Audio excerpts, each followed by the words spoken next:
how foundational is it to have a profession that sees that is able to analyze the complex human body for something as simple as an interference.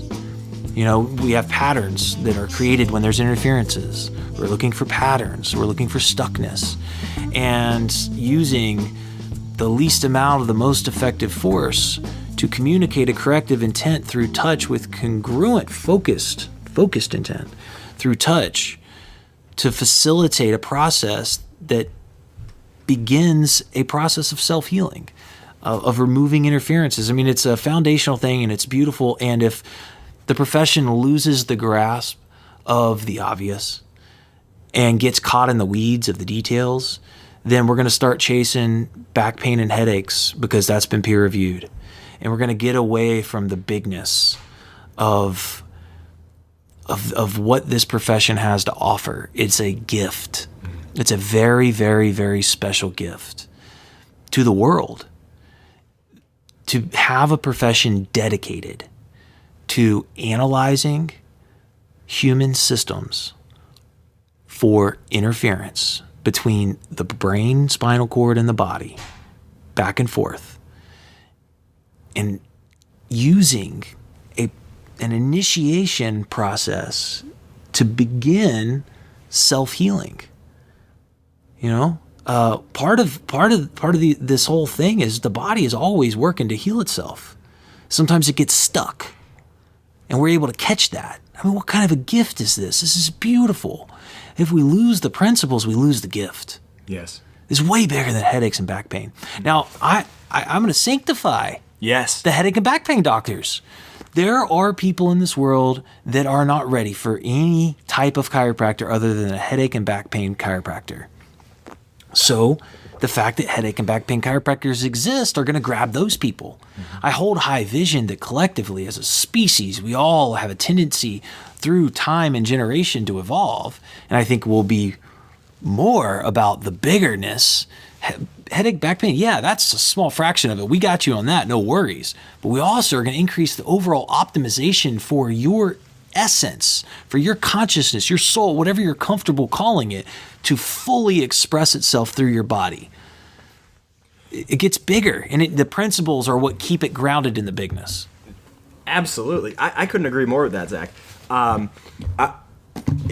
There's a couple things there, and there's a passage from the chiropractic textbook that touches on what we were just saying, and I want to read that in just a second. But you not only brought up the value of the philosophy for guiding our action as chiropractors, it's also essential for the people receiving chiropractic care. And I want to challenge something you said. You said there are some people who aren't ready for the bigness, right? I think that's true. There are many people who the stage that they're at when they come to you is very physical. They have not slept for 3 months consistently because of this headache. And that's a problem. And they are very unlikely to reach any higher level of spiritual development or psychological development or even physical development if they are having that fire alarm ringing so loud. And they need to go through some evolution, like you said, in order to even be able to, in a meaningful way, entertain those deeper thoughts, because for them, there's a very pressing matter right now. If your house is on fire, your house is on fire, and you don't care that your taxes are due in 2 months. That's not a big deal. And in a similar way, many people are stuck in a very physical state. And what is beautiful about chiropractic philosophy is it guides us as the chiropractor, and it gives us something beautiful to help guide our practice members too. And that as they start to have symptom relief, as all of a sudden the body starts to be freed of some of these interferences, the most pressing problems start to fade away. And now all of a sudden this person can be invited to see a higher level of function.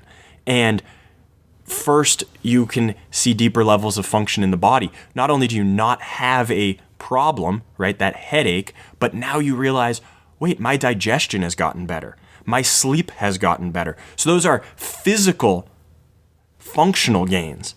And all of a sudden, then the next jump over is to realize that there are psychological, mental developments that can happen. And all of a sudden they realize, wait, I'm less mean and crabby to my children.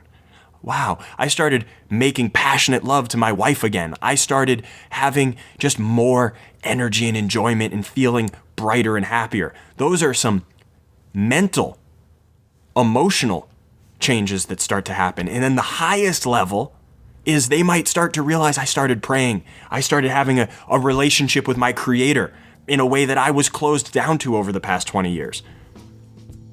And that's what, to me, the philosophy is so beautiful for, is that it says meet everybody where they're at and provide a pathway to all of that. And it gives us the big picture to look at, but it gives us the understanding, wait, they have something very physical going on, and to hold space for that and to love them and to help facilitate their healing at that level, there's